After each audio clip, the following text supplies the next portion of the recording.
마태복음 11장 14절로 20절의 말씀까지 11장 마지막까지 다 읽어야 하는 그런 본문인데 시간이 너무 많이 걸릴 것 같아서 14절로부터 20절까지의 말씀만 읽습니다. 예수께서 한 말 못하게 하는 귀신을 쫓아내시니 귀신이 나가매 말 못하는 사람이 말하는지라 무리들이 놀랍게 여겼으나 그 중에 더러는 말하기를 그가 귀신의 왕 바알세불을 힘입어 귀신을 쫓아낸다 하고 또 더러는 예수를 시험하여 하늘로부터 오는 표적을 구하니 예수께서 그들의 생각을 아시고 이르시되 스스로 분쟁하는 나라마다 황폐하여지며 스스로 분쟁하는 집은 무너지느니라. 너희 말이 내가 바알세불을 힘입어 귀신을 쫓아낸다 하니 만일 사탄이 스스로 분쟁하면 그의 나라가 어떻게 서겠느냐. 내가 바알세불을 힘입어 귀신을 쫓아내면 너희 아들들은 누구를 힘입어 쫓아내느냐. 그러므로 그들이 너희 재판관이 되리라. 그러나 내가 만일 하나님의 손을 힘입어 귀신을 쫓아낸다면 하나님의 나라가 이미 너희에게 임하였느니라. 아멘.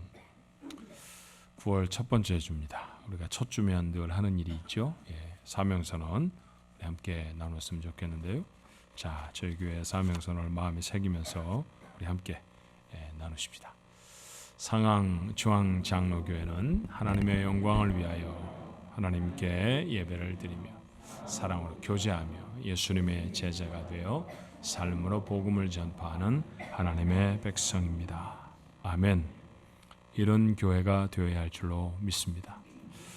이런 말을 들었어요. 남을 이기면 1등이 되고 자신을 이기면 인류가 된다. 그런 말이 있더라고요. 자, 다른 교회 한번 이겨보자 그런 뜻이 아닙니다. 본질에 충실해서 인류 교회가 한번 돼보자라는 것이죠.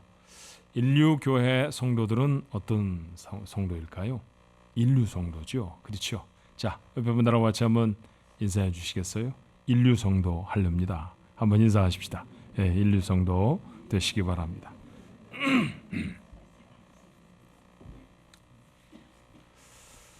누가복음은 24장까지 있는 말씀입니다. 장수로는 마태복음에 비해서 좀 작지만 분량으로 기록된 양으로 보면 마태복음보다 월등히 많은 아주 긴 복음서이죠.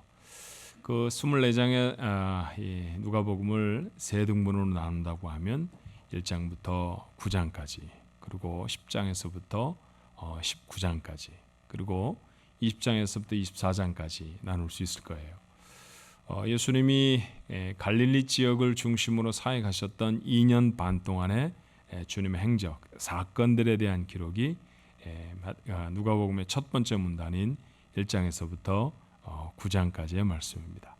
10장에서부터 19장까지의 말씀은 예수님이 유다 지역으로 옮기셔서 사역하신 것인데 그곳에서는 무슨 일을 하셨는가 보다는 무엇을 가르치셨는가에 훨씬 더 주목을 하고 있죠. 그래서 기간으로 봐서는 6개월밖에 되지 않는 일인데도 앞서서 기록되어져 있는 예수님의 갈릴리 지역의 사역 2년 반의 기록보다도 한 장이 더 많은 10장을 기록하고 있어요. 그리고 나머지는 예수님의 마지막 한 주간에 대한 이야기들입니다. 자, 여러분 우리는 지금 누가복음의 두 번째 부분을 나누고 있죠. 예수님의 가르침을 담고 있어 긴 부분이라고 했습니다. 예수님의 가르침을 사람들이 받았을 때 그들은 어떤 마음이었을까요? 마태복음 7장 29절의 말씀에 보니까 사람들이 받았던 느낌을 이렇게 적습니다. 이는 그 가르치시는 것이 권위 있는 자와 같고 그들의 서기관들과 같지 아니함이로라. 자, 그들이 느꼈던 것은 달랐다라는 것이죠. 그들 앞에 서 있었던 제사장들, 그들 앞에서 늘 가르쳐 주었던 바리새 사람들, 그런 사람들의 가르침과 예수님의 가르침은 뭔가 좀 달랐습니다. 근데 여러분, 우리가 당연히 상상할 수 있는 것이겠습니다만 당시의 종교 지도자들과 다른 가르침을 예수님이 주셨을 때 무슨 일이 일어났을까요? 인기를 끌었을까요? 갈등이 생겼을까요? 성경을 읽어보면 갈등과 다툼이 시작된 것을 보게 됩니다. 오늘 본문의 말씀도 그 중에 하나이죠. 바리새인들과의 갈등을 기록하고 있어요. 자, 사건은 이렇습니다. 주님이 말을 못하는 사람 하나를 고쳐주었어요. 근데 그저 이렇게 신체적인 장애가 있어서 말을 못했던 것이 아니라 귀신에 들려 있어서 귀신이 그를 억압하고 있었기 때문에 말하지 못했던 사람이었습니다. 그러니 약을 먹고 고칠 수 있는 병이 아니잖아요. 고치기가 참 어려웠을 거예요. 그런 어려운 상황의 사람을 고쳐주셨습니다. 기적이라 할 수 있을 것입니다. 그렇게 기적을 목격했으니 사람들이 주님을 높여야 하지 않겠습니까? 야, 주님 최고다. 주님 대단한 분이다. 그래야 했을 것 같아요. 그런데 이 사건을 목격한 바리새인들의 반응은 이랬습니다. 15절의 말씀에 그 중에 더러는 말하기를 그가 귀신의 왕 바알세불을 힘입어 귀신을 쫓아낸다 했다라는 것이죠. 귀신의 힘을 빌려서 귀신을 쫓아냈다라는 얘기입니다. 기가 막힐 일입니다. 몇몇은 이런 당돌한 도전을 하기도 해요. 11장 16절에 또 더러는 예수를 시험하여 하늘로부터 오는 표적을 구하니 깜짝 놀랄 만한, 예컨대 하늘에서 불을 내렸던 엘리야의 기적과 같은 그런 것 한번 더 해보라는 것이죠. 여러분, 그러면 믿겠다 그런 뜻일까요? 아닙니다. 주님이 하시는 일을 아예 귀신 노름으로 만들거나 아니면 구경거리로 만들겠다는 심보입니다. 그들의 마음을 꿰뚫어 보신 주님이 이렇게 책망하시죠. 29절의 말씀에 무리가 모였을 때 예수께서 말씀하시되 이 세대는 악한 세대라. 표적을 구하되 요나의 표적밖에는 보일 표적이 없다라고 말해요. 악한 세대입니다. 그 세대를 구원하기 위해 주님이 오셨음에도 불구하고 주님은 그들을 향해 악하다라고 말씀하게 되었습니다. 어쩌다 이런 지경이 되었을까요? 그리고 이것은 주님이 오셨던 2000년 전 유다 땅에만 국한된 상황이겠습니까? 자, 일어난 사건과 주님의 가르침을 좀 더 깊이 생각해 볼까요? 자, 먼저는 귀신 들린 사람입니다. 누가는 말만 못하는 것으로 적었지만 마태의 기록에 의하면 보지도 못했다고 적혀져 있어요. 같은 사건을 마태는 이렇게 적지요. 마태복음 12장 22절에 그때 귀신 들려 눈 멀고 말 못하는 사람을 데리고 왔거늘 예수께서 고쳐주심에 그 말 못하는 사람이 말하며 보게 되었다고 말입니다. 자, 이 사건이 우리에게 보여주는 바가 뭘까요? 귀신이 한 인생을 사로잡으면 볼 것도 보지 못하고 당연히 해야 할 말도 못합니다. 그 인생이 얼마나 불편했을까요? 아니, 정상적인 삶일 수가 없지 않았겠습니까? 사실은 왜곡되고 반응은 잘못되기가 일쑤였을 것입니다. 보지 못하고 말하지 못하였으니 얼마나 삶이 엉망진창이 되어졌겠어요. 그러던 그가 예수님을 만났습니다. 그분 때문에 노임을 받습니다. 이제는 보고 말할 수 있게 되었습니다. 정상으로 회복이 되어졌다는 것이죠. 그래요. 주님이 이 사건을 통해 우리에게 전하시는 첫 번째 메시지는 무엇입니까? 주님과 진실한 관계를 맺으면 회복의 은혜를 경험하게 된다라는 거예요. 주님과 진실한 관계가 맺어질 때 회복의 은혜가 있을 줄로 믿습니다. 그런데 여러분, 그 곁에 바리새 사람들이 서 있습니다.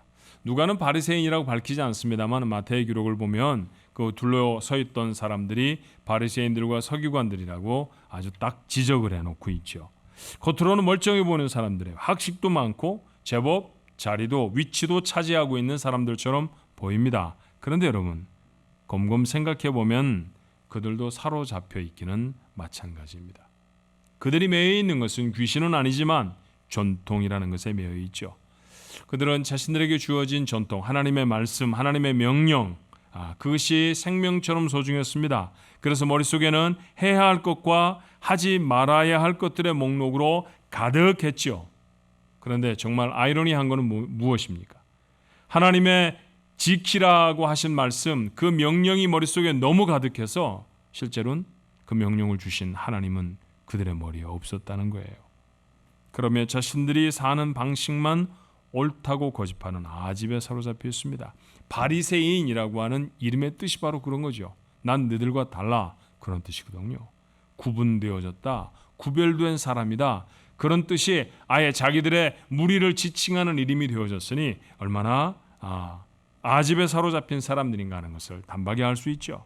그러다 보니 하나님이 가장 싫어하시는 것 중에 하나, 하나님은 사실은 오리를 가야 하는데 육리를 가는 것을 싫어하시는 게 아니죠. 안식일에 무슨 주전자에 물을 끓이는 것, 그건 정말 나쁜 짓이다 라고 그 일에 분노하시는 분은 사실은 아닙니다. 도리어 교만한 것에 훨씬 더 분노하실 수 있죠. 그런데 자신들만 옳다라고 생각했던 바리새 사람들은 교만의 자리에 또아리를 들고 앉아 있었습니다. 기도를 이렇게 할 정도면 알아볼 일 아닙니까? 자, 누가 기록하고 있는 내용을 보면요. 누가복음 18장 11절에 바리새인이 이렇게 기도합니다. 바리새인은 서서 따로 기도하여 이르되 하나님이여 나는 다른 사람들 곧 토색 불의 간음을 하는 자들과 같지 아니하고 이 세리와도 같지 아니함을 감사하나이다. 여러분 이런 감사하고 해보신 적 있어요? 난 저 사람 같지 않아 참 감사해요. 뭐 이런 거 말이에요. 기도를 한다고 하면서 이런 기도를 했다고 하면 이 사람들의 삶이 어떤 태도로 살아갔을 것인가라는 사실은 너무나 불보듯 뻔한 것입니다. 그렇게 바리새 사람들은 자신들이 갖고 있는 고집과 전통 속에 사로잡혀 그곳에서 헤어나오지 못하는 자유를 잃어버린 사람들이었죠. 그리고 그들의 곁 지근거리에 주님이 계셨습니다. 사실 이 바리새 사람들만큼 늘 주님과 함께했던 사람도 없었어요. 혹 어떤 바리새인들은 주님을 감시하기 위해서 따라다녔던 사람도 있었습니다. 주님이 뭔가 좀 허점을 보이는가, 어떤 잘못을 하는가, 그것을 밝혀내기 위해서 부지런히 따라다녔던 사람도 있었죠. 그러나 대다수의 바리새 사람들은 그것보다는 사실 그 사람보다는 더 영적인 일에 관심을 기울이던 경건한 사람이 유대 땅에 없었기 때문입니다. 특별한 일을 하시는 주님을 저 특별한 일이 무슨 의미가 있는지 부지런히 따라다니는 사람들이 바로 바리새 사람들이었다는 거예요. 주님이 행하신 크고 작은 일에 주님의 제자들만큼이나 그들도 함께 있었습니다. 그런데 여러분 중요한 건 그들은 주님을 받아들이지 못했다는 것이죠. 주님의 곁에 있었습니다. 주님이 하신 일을 늘 보았습니다. 아주 가까운 곳에서 경험할 수 있었습니다. 그럼에도 불구하고 그 일을 행하시는 주님은 정작 그들의 마음에 담지 못했다는 거예요. 그러니 회복의 기회를 갖지 못하는 것은 당연하지 않습니까? 오늘 본문에서 우리는 주님이 주실 이 회복을 방해하는 두 가지의 악의적인 모습, 바리새인들이 보였던 모습을 통해서 그 두 가지 악의적인 모습이 무엇인가를 발견하게 됩니다. 그 첫 번째는 억지를 부리는 거예요. 바알세불, 발음에 따라서 높은 곳에 있는 주라는 뜻이기도 하고요. 어떤 때는 파리의 대왕 이렇게 불려지기도 합니다. 고대 우상이고 악한 영을 대표하는 말이죠. 1983년에 노벨 문학상을 받은 영국의 윌리엄 골딩이라는 사람이 이 파리 대왕이라고 하는 제목의 똑같은 소설을 씁니다. 무인도에 갇혀 있던 아이들 속에 있었던 아이들인데 말이죠. 그 아이들 속에도 죄책 그리고 이 온전해지지 못하는 그런 그 모습들, 그 악한 모습들, 사람 속에 숨어 있는 내면의 그 죄악이 어떻게 발현되어지는지를 쓴 그런 소설인데 굉장히 많은 사람들에게 반향을 주었던 그런 소설이었어요. 자, 그런데 우리는 이 말씀을 그저 귀신의 대장 그 정도로 이해해도 충분할 것 같습니다. 자, 바리새 사람들이 뭐라고 예수님에게 말합니까? 귀신 들린 자를 고쳐냈더니 말하기를 귀신의 대장의 힘을 빌어서 그거보다 약한 귀신 쫓아냈다라고 말하는 것이죠. 이런 일은 있을 수가 없어요. 귀신들끼리 서로 분쟁하는 것, 그것은 안 한다는 것이 주님의 가르치심이고 말씀이었습니다. 그리고 더 나아가서 주님을 마귀의 수하 정도로 비하하려는 의도 아닙니까? 그런 억지를 부리는 것이 바로 바리새 사람들의 모습이었습니다. 그런데 여러분, 이런 억지가 2000년을 지난 지금 우리의 세대에도 만연해 있는 것은 혹 아닐까요? 자, 오늘날 대부분 문명화되어져 있는 정부는요, 공공장소에서 흡연을 금지합니다. 담배를 못 피게 하는 것이죠. 비행기 안에서 저 아주 오래전에 비행기 탈 때는 비행기 뒷자리에 가면 아주 이 너구리 굴처럼 뿌했었어요. 뒤에 모여서 다들 담배를 펴가지고. 오래된 비행기를 타면 지금도 화장실에 가면 잿더리가 있습니다. 그렇죠? 그렇게 비행기에서 담배를 피웠던 시절이 있었다는 걸 여러분 아십니다. 요즘 그렇게 하면 잡혀갑니다. 그렇죠? 지하철 입구에서만 담배를 피워도 뭐 한국에서는 이번 달부터는 벌금은 낸다고 그러더라고요. 지하철 입구인데도 안에도 아니고 말이죠. 공공장소에서 담배를 피우지 못하게 하는 이유가 무엇입니까?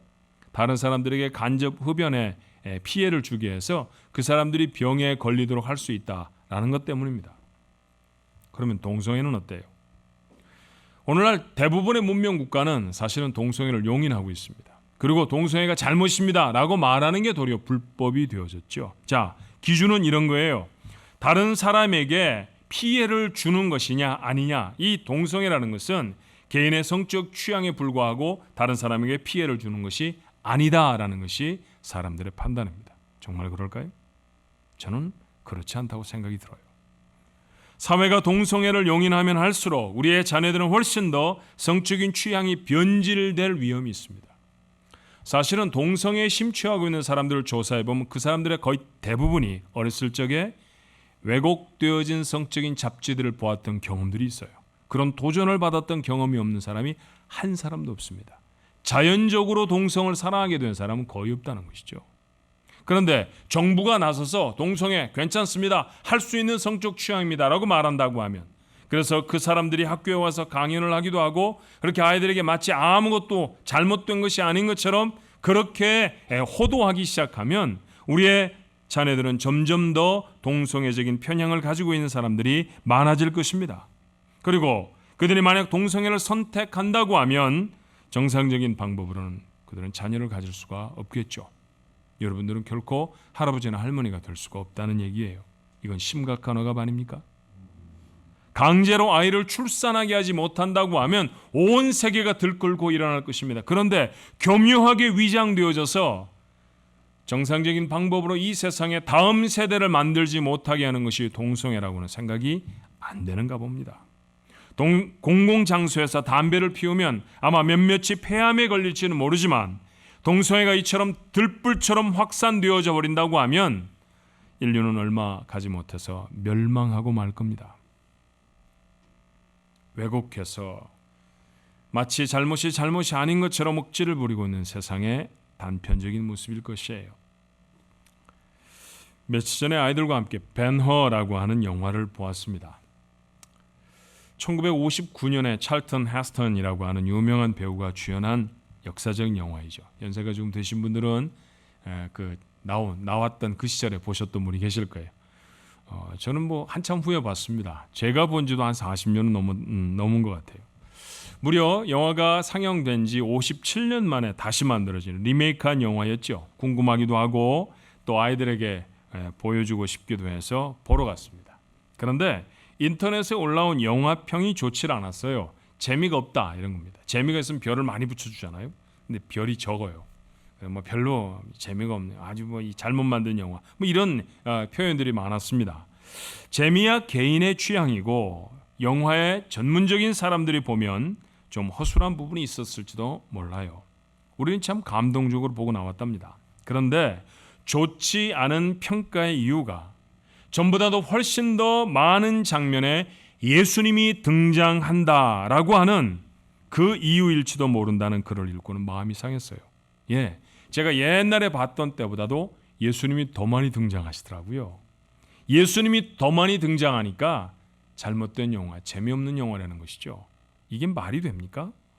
그 영화가 주었던 감동은요, 믿음, 사랑, 용서, 그런 주님이 가르치신 가치 때문이었습니다. 그런데 그 주인공 되신 주님이 중심이 되면 틀렸다고 말하는 세상, 또 다른 모습으로 억지를 부리고 있는 것 아닙니까? 악한 세대입니다. 그러고 보니 이런 얘기도 생각이 났어요. 몇 년 전에 오바마 대통령의 취임식에 전통적인 순서로 기도의 순서가 들어갔죠.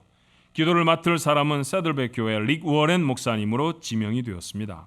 신문마다 초미의 관심은 릭 워렌 목사님이 기도를 하고 난 다음에 과연 예수님의 이름으로 기도합니다를 하느냐 마느냐였어요.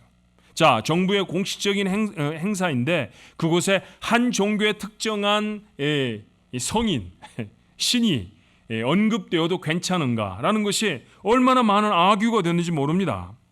정치와 종교를 분리해야 한다는 미명으로 기독교를 비판하는 수많은 단체들이 이건 불법이라고 외치고 나섰죠. 결국 릭 워렌 목사님은 주기도문으로 기도를 대신하는 지혜를 발휘해 넘어갔습니다. 여러분 아시다시피 주기도문에는 예수님의 이름으로 기도합니다가 없잖아요. 그죠? 그런데 이런 일련의 사건을 보면서 정말 황당하다는 생각이 들었어요. 여러분, 기도라는 것 하면서 예수님의 이름 빼놓고 하는 게 가능합니까? 그런 기도라고 하면 할 필요가 있는 건가요?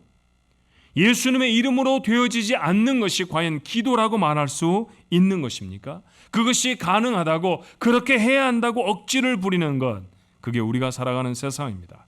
바리새 사람들이 보였던 것보다 훨씬 악한 세대이죠. 바리새인들을 통해서 보였던 회복의 기회를 놓치는 두 번째 악한 모습은요, 시험하에 표적을 구하는 태도입니다. 주님이 더 대단한 기적을 일으키셔도 저들은 여전히 시비를 걸고 비판했을 것이라는 믿음이 제게는 있어요. 지금의 세상도 그렇지 않습니까? 정말로 중요한 일에 하나님이 침묵하시기 때문에 하나님을 믿을 수 없다고 말하는 사람이 참 많습니다. 그렇다고 하면 하나님이 세상 모든 테러 집단을 다 멸하셔서 비행기를 타고 내릴 때 신발을 더 이상 벗지 않게 되면, 그러면 사람들은 하나님을 찬송하며 하나님을 믿으러 나올까요? 아프리카에 만나를 내려주셔서 기근을 해결하신다고 하면 세상은 그 만나를 주신 하나님을 찬송하게 되겠습니까? 만나라는 것이 어떤 자연현상 때문에 가능해진 것인지 연구하는 학자들이 대거 투입됨에 분명할 것입니다. 하나님을 찬송하는 것보다는 말이에요. 악한 세대입니다. 여러분, 우리가 살아가고 있는 이 세대가 이렇게 왜곡되어지고 악한 세대라고 하는 사실을 절대로 잊지 말아야 합니다.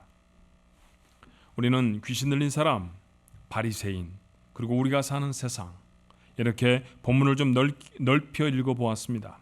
사로잡힌 사람들이죠.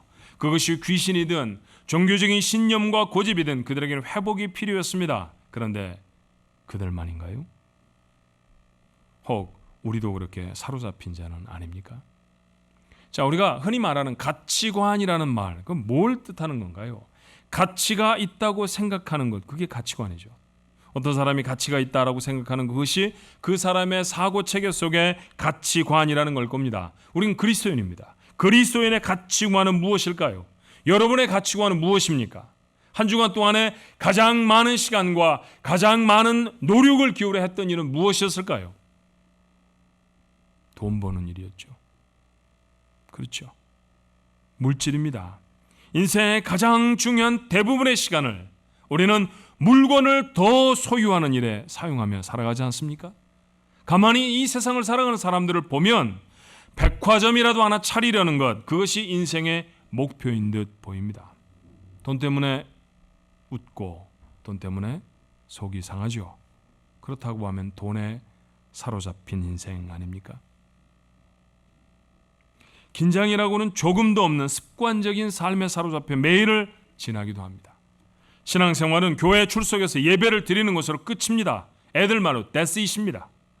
우리 모두에게 예배 말고도 해야 할 수많은 중요한 일이 있기 때문이죠. 목사님, 어떻게 예배만 드립니까? 예, 맞습니다. 교회에 모여서 예배만 드리는 삶, 그건 하나님도 원하시는 삶이 아닙니다. 그런데 말입니다.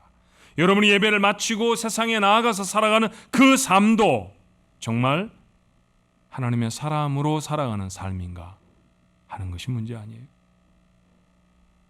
예배를 드렸다고 해서, 그리고 세상에 나아갔다고 해서 우리가 섞여 사는 세상의 사람들과 똑같은 모습으로 살아가고 있다고 하면 우리는 분명히 잘못 사는 사람들입니다.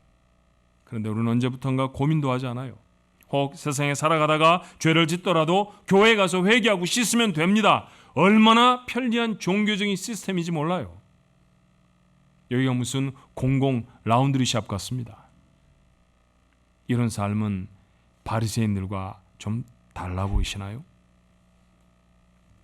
그러다 보니 우리도 악한 세대의 못된 행동 서슴지 않고 가피해 행하곤 하지요. 고난을 당합니다. 그때마다 우리는 뭐라고 말하나요? 하나님이 계시다면 어떻게 이런 일이 있을 수 있어? 하나님이 정말 나를 사랑하신다면 이런 사건을 내가 경험하도록 그냥 놔두실까? 마치 그 고난이 하나님 때문인 것처럼 우리는 하나님을 향해 마음을 닫습니다. 부부싸움만 해도, 아이가 잘못된 성적표를 받아오기만 해도, 가게의 매출이 신통치 않기만 해도 예배당에 나오는 일부터 멈추곤 하지 않습니까? 억지 부리는 거잖아요. 세상에 어떤 부부에게도 부추겨서 부부싸움을 일으키시는 하나님은 아니라고 난 믿습니다. 그렇죠? 아이를 공부를 못하게 방해를 해서 그 아이들의 리포트 카드가 형편없어졌을까요? 그런데 탓은 왜 하나님께로 다 돌리는 걸까요? 그렇다고 하면 축복된 상황에서는 말이죠, 우리가 정말 행복한 부부관계를 이루고 우리가 공부 잘하고 착한 아이로 살아가고 내가 경영하는 기업이 잘 되었다고 할 때, 그때 정말로 하나님이 주셔서 그렇게 그 복을 인정하고 감사하며 찬송하여 했던 적은 우리의 삶에 몇 번이나 있었을까요? 이 문제만 해결해 주시면, 이 소원만 이루어 주시면 하나님 착하게 살 거예요. 믿음 생활 잘하겠습니다. 제가 교회 봉사 열심히 할게요. 얼마나 간절하게 하나님 앞에 나아가는지 모릅니다. 언제까지 하나님을 속이실 셈입니까? 우리는 살아가는 동안에 손으로 다 꼽을 수도 없을 정도로 하나님의 도우심을 받으며 살아오지 않았습니까? 하지만 그렇게 많이 착해지도 않았고 그렇게 뜨거운 신앙생활을 하고 있지도 않잖아요. 솔직히 해결해야 할 문제보다도 하나님이 도와주셔서 해결해 주신 문제가 훨씬 더 많습니다. 해결해야 할 문제들로는 여러분의 머리가 복잡하고 선명하지만 이미 해결해 주신 하나님의 축복에 관해서는 희미하게 다 잊어버리지는 않았나요?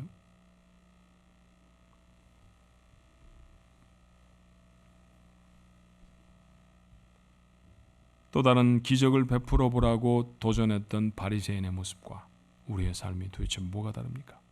하나님 이것 한 번 더 해결해 주시면 제가 더 잘 믿을게요 라고 말하는 것은 하늘로부터 기적을 한 번 더 베풀어 보십시오 라고 말했던 바리새인과 조금도 다르지 않습니다.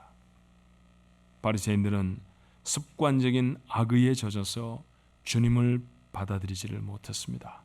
그래서 회복을, 자유를 얻지 못했죠. 이 약한 세대에 세상을 종종 흉내내며 사는 우리들이 있습니다. 회복의 방법은 없을까요? 아니에요. 있습니다. 오늘 본문은 주님의 말씀을 이렇게 가르치세요. 누가복음 11장 35절로 36절에 그러므로 내 속에 있는 빛이 어둡지 아니한가 보라. 내 온몸이 밝아 조금도 어두운 데가 없으면 등불의 빛이 너를 비출 때와 같이 온전히 밝으리라 하시니라. 우리 안에 빛이 있다고 말씀하십니다. 도대체 그 빛이 뭘까요? 요한은 이렇게 선언합니다. 요한복음 1장 9절에 참빛 곧 세상에 와서 각 사람에게 비추는 빛이 있었나니, 그리고 계속해서 다시 말하죠. 8장 12절에 예수께서도 말씀하여 이르시되 나는 세상의 빛이니 나를 따르는 자는 어둠에 다니지 아니하고 생명의 빛을 얻으리라. 예, 우리 안에 살아있는 빛 예수 그리스도이십니다. 주님이십니다. 그러므로 누가복음 11장 35절의 말씀을 다시 읽으면 이렇습니다. 내 안에 계신 주님을 확인하라는 거예요. 주님과 함께 계십니까? 교회 안에서나 내 일터에서나 주님과 함께하는 삶을 살아가시느냐라는 것이죠. 고난의 현장에서나 기쁨의 순간에도 분명하게 주님은 내 안을 밝히시는 빛이십니까? 진정한 회복은 주님과의 진실한 관계에 있다고 했습니다. 악한 세대를 본받지 않고 그 안에서 빛으로 살아가는 것, 그것이 우리의 삶이어야 합니다. 무엇을 하느냐가 중요한 것이 아닙니다. 내 안에 주님이 분명히 계시는가, 그것이 우리의 인생을 가름할 것입니다. 악한 세대로 사는 것이 아니라 악한 세대를 비출 빛으로 서는 우리 가족들, 오늘 이 아침에 예배하는 여러분 모두의 모습이 되기를 주님의 이름으로 축원합니다. 기도하십시다.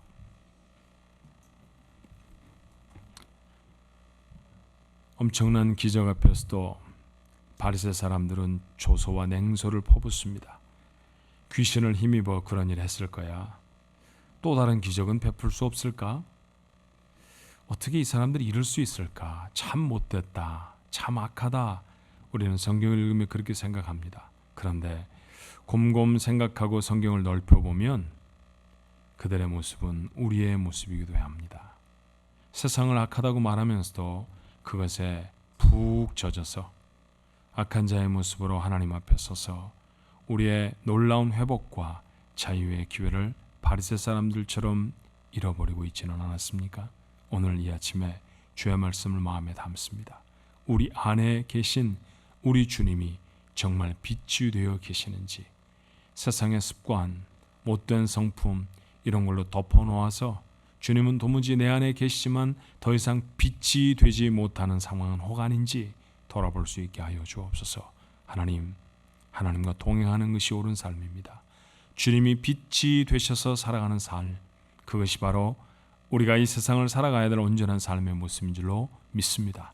소유를 더하는 것에, 자리의 높아짐을 애쓰는 것에, 사람들이 얼마나 많이 알아주고 박수를 쳐주는 것에 우리의 짧은 생애를 걸지 않게 하옵소서. 하나님 나라 설 겁니다. 물으실 것입니다. 어떻게 살다 왔느냐고. 그때 온전히 대답할 수 있는 삶, 그것이 우리가 이 땅에 남아 살아가는 동안 이루어내는 삶이 되게 해 주옵소서.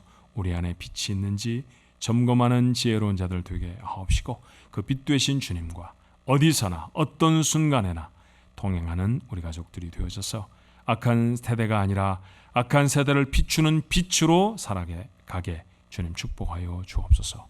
예수님 이름으로 기도하옵나이다. 아멘.